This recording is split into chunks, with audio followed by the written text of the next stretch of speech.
Hello bikers and babes, it's Rick Star Gonzalez with another how-to video. Today we're going to work on the Softail Deuce.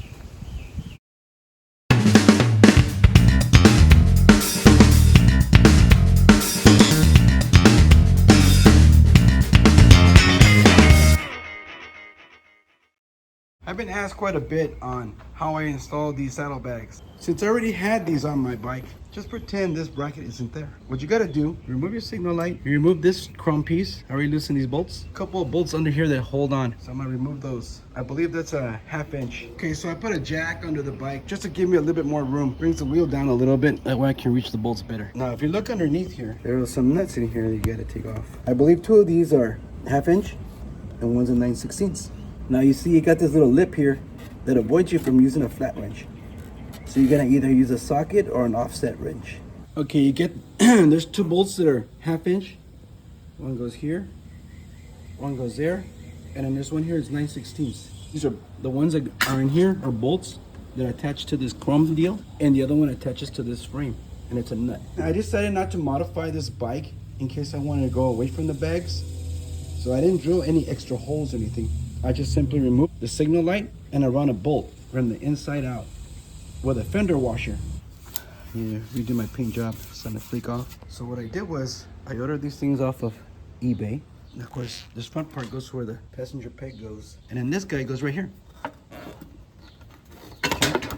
Now what I did was I chopped off this part because I didn't have a hole that lined up with that.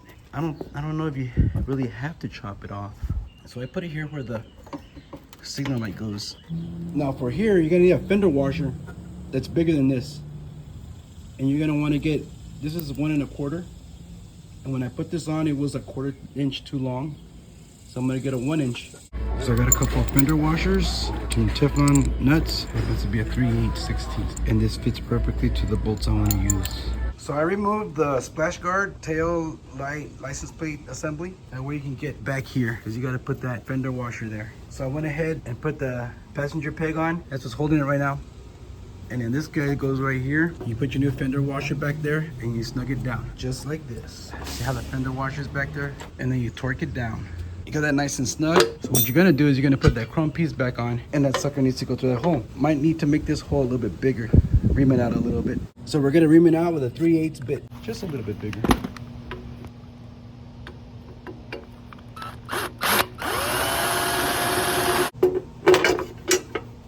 Perfect. Now you can put your acorn nut there and it looks great.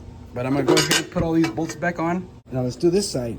Okay, now that you got both bolts in there, now I'm gonna put the splash guard back on.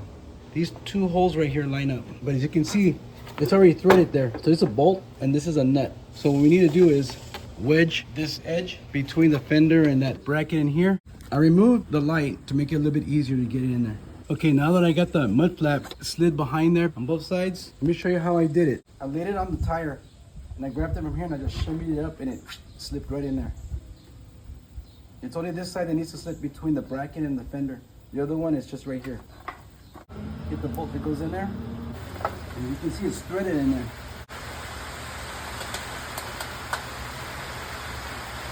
Here comes the rain. And it's a 1/2 inch. Now I'm tighten it all the way down, because you still gotta make sure you got that hole available. Oh, you gotta do the other side first.